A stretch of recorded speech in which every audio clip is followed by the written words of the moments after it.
Everyone, going to have a play with these inlays again, and this time we're going to be using a whole bunch of tropical colours, and I've not tried flakes on them before, so let's do that.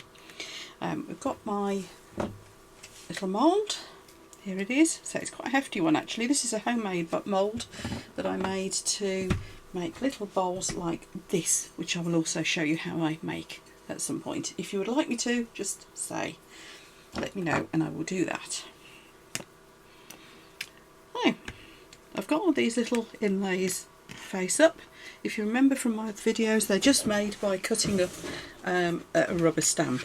It seemed a bit of a shame, and I probably wished I hadn't, because you know I'd got a whole load of other things I wanted to do with it, and now I've got no rubber stamp. I had to order another one. Anyway, here we go. Let's get some gloves on. Don't really need gloves desperately for using mica powders, except that they go everywhere. And I do end up with them all over my hands. So I've pink gloves today, I'm in a pink mood. And it'll clash fabulously with this mat. It is probably worth, if you find the powder is flying around in the air a bit, so if you've got a bit of a breeze, you've got your windows open, which we usually do when we're using resin, don't we? If you find it flying around in the air, then you would be wise to pop a mask on. Can I just say that now? Because what you don't want is stuff that isn't meant to be in your lungs, do you? Now, for these, I'm going to get in there with, first of all, my green. Now, this green is actually a nail art powder. All the links for everything, as usual, will be in the description below. Oh, this is lovely. I'm wondering whether I'm even going to get into those chameleon ones.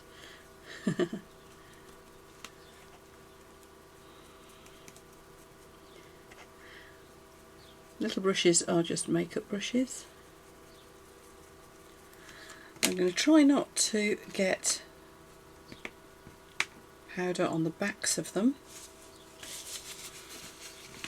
So I'm going to keep cleaning up, because I'd really rather not get it all over the inside of the mould. I think it might be a bit of a pain. So I'm going to do a couple just in this initially.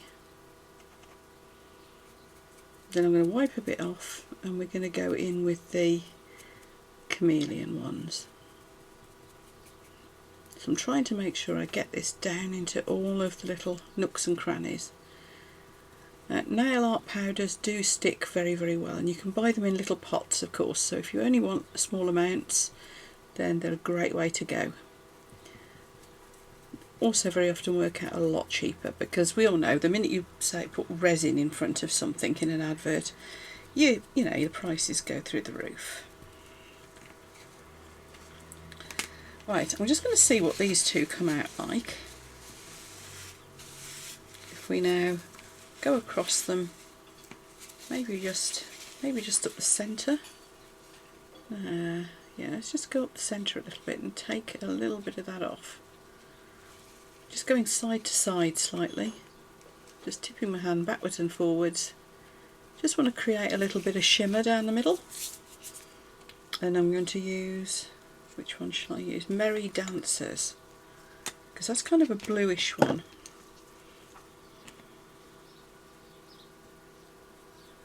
Kind of bluish, greenish. To be fair, against this mat, everything is looking not green on the whole. So I'm quite surprised that these look green. Probably wasn't the best colour of mat to use for this project. There, so let's just give it a little bit of a something different in the middle. Right.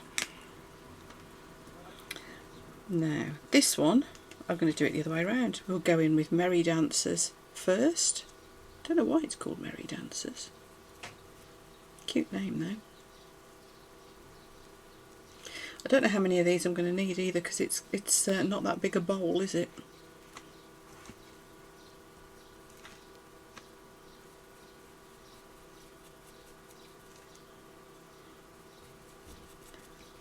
Now, as you can see, some of these are kind of cut in half, because they were from the edge of the inlay, the rubber stamp. It was one of those square rubber stamps that you use for like making a background on cards with.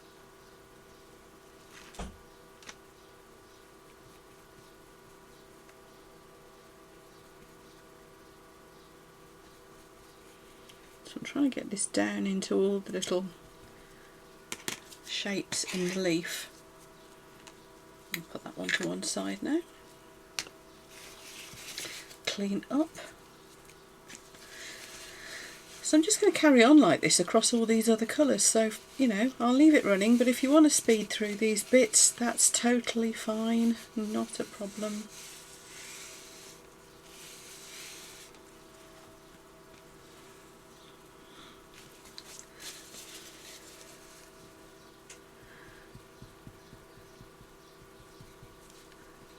And yeah, just taking the middle off a bit again.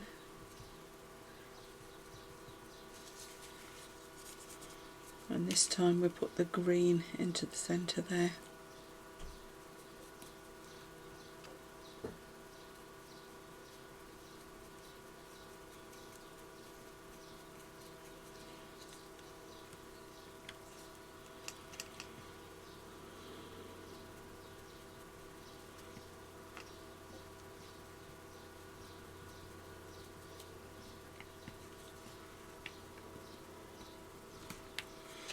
So there's 4 done.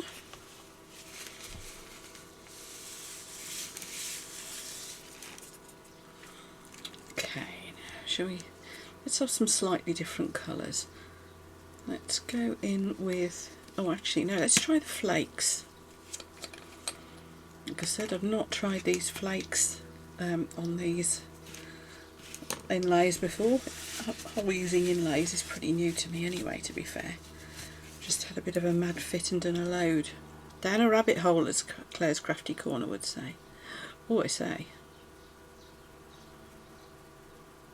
Yes, the flakes work. The flakes work very much. So these are chameleon flakes. They are from Lush Resin. I'll put your links for all of the different powders that I'm using here down in the description as always. Oh, very nice. I do know that one brand, the ones I was using a minute ago, these ones, the Merry Dancers and Living Earth, these named colours, I don't think you can get them in the UK. I had to get these from Amazon.com, which wasn't a cheap exercise, as you can imagine, because they had to come over from America for me.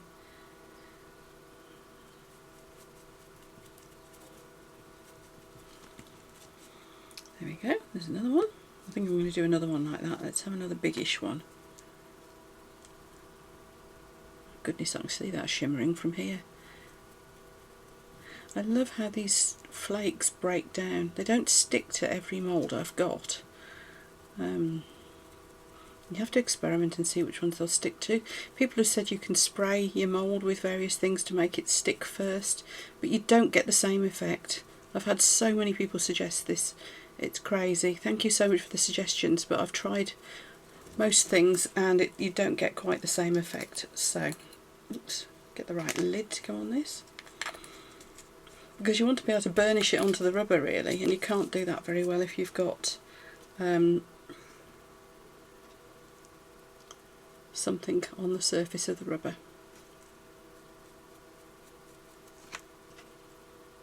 So this time I'm just putting the green around the edges, which is the nail art green again.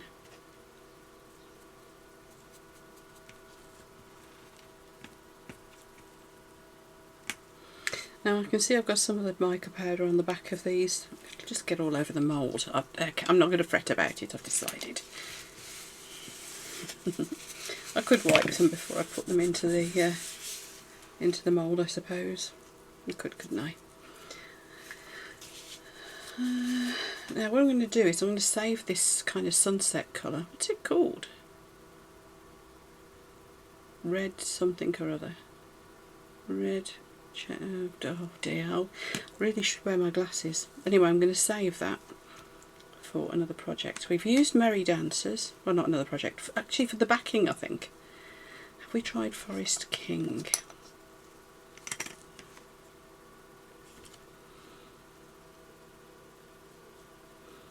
Ooh, that's nice, isn't it?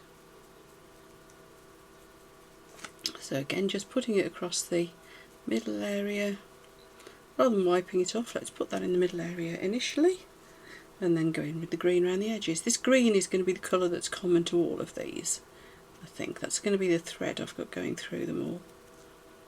That way it won't look too much of a hodgepodge of different colours.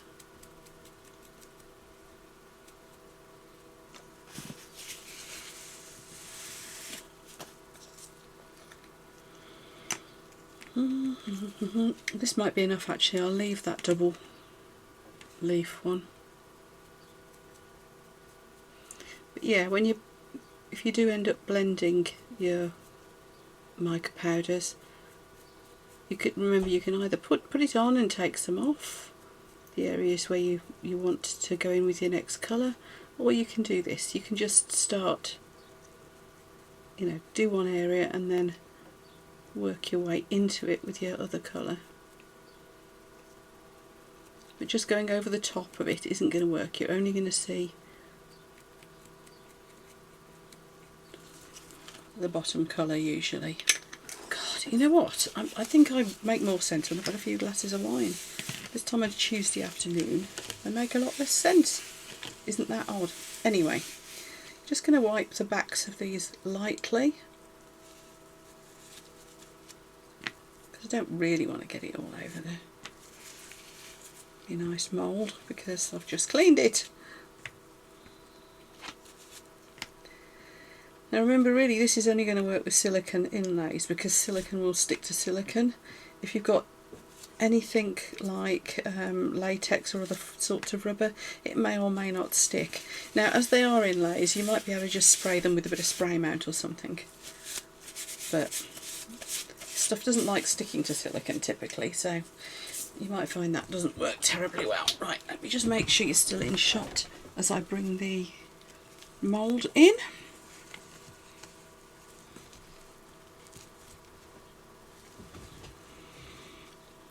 And we're going to lay the little leaves down like so. Now let's get some of these half leaves in around the corners, around the sides. Of course, because the sides of this are curved, that doesn't work quite as well as it would. The half ones don't work quite as neatly as if they would have done if it was a straight edge. So don't forget, we're putting the textured side up. We're going to give them a little press. Try to make sure they are laid down onto the rubber of the mould quite nicely.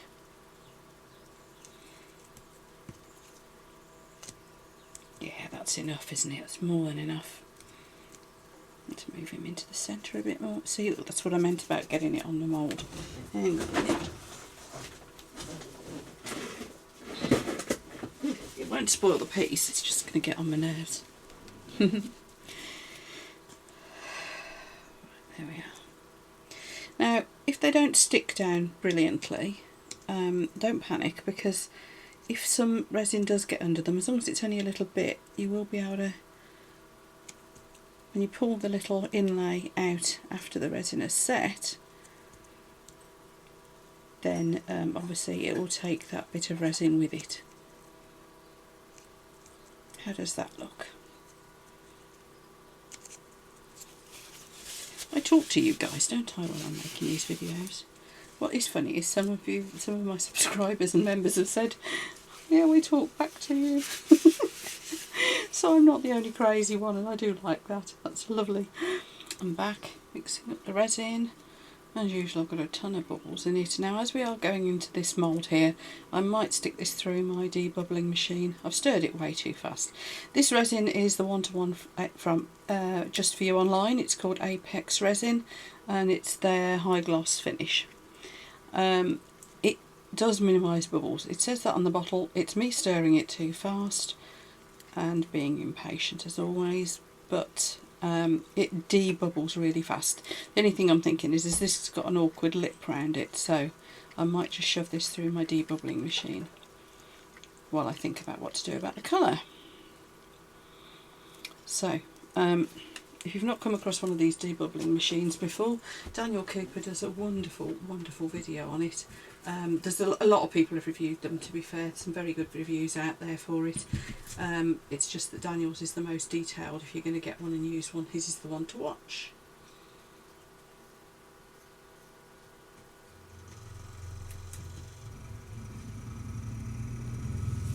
Right, you can hear it rumbling away, so I'm just going to take you off the stand so you can see what's going on. Yeah, I don't know if you can see this, but the bubbles are starting to froth up. Fun, isn't it? It'll just keep frothing up like that, and then when I let the pressure off, it'll drop the bubbles out. This is apparently an actual pigment. Red satin pigment. Should we try that? I'm not sure the chameleon flake powders will really do a lot if it's actually mixed in with the resin, but something that calls itself a pigment should. That should be quite nice, shouldn't it? By the way, I like these. See that little plastic lid that comes off? That's very neat. So as soon as this machine has finished doing its thing, I'll mix some of that in and then I'll put it back through the machine again. Okay, I think I've upset this because I stopped it mid-cycle. I just decided to put the powder in first and then put it back through. So let's move this out of the way a bit. Now, as this is a pigment rather than a mica powder, I'm guessing I don't need much. That might be too much. I don't know, it looks like a mica powder, doesn't it? Maybe that's the same thing. Isn't it a lovely colour though? Ooh. Yeah, I am going to put more in. Just wipe my little stick off again. Right, let's have a big chunk. Hey, loads. Oh, isn't that rich and beautiful?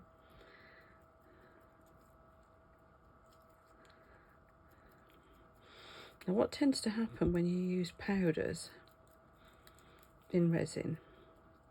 Goodness me, that's beautiful. Sorry, I'm rambling. You get lumps and bubbles and bumps. So I'm hoping putting it through the debubbling machine again thoroughly, this time I'm going to leave it for the full 9 minutes, will also get rid of any lumps in there. The other way you can make sure you don't have any lumps is to turn it into a paste first, which is something I'll be doing in a video soon. But that colour, it's yummy, isn't it? Right, I'm going to put the lid back on this and get this thing back in the debubbling machine.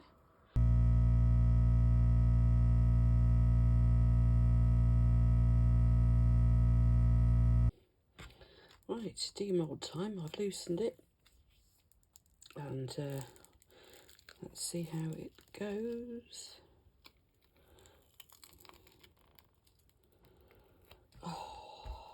Note to self, probably won't put them up against the edge again in future. Although those half ones look nice, I think that's giving me a bit of an odd edge.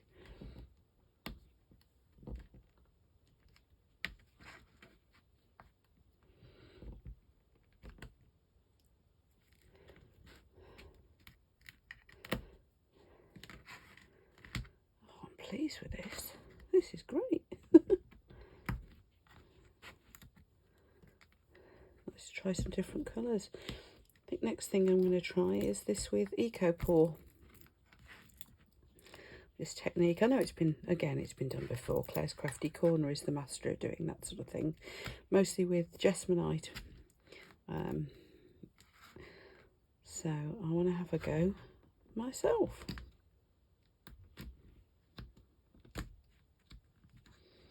I've just got these few molds, few inlays that I've got quite excited about. And there we go. A little bit of tidying up to do around the edges, I think. Not much though. What do you think, folks? Let me have your thoughts in the comments. What do you think of my tropical leaf bowl? It is a shame it dries satin. That's because the original bowl that I took the mould from is a satin finish. I don't like shiny, I think.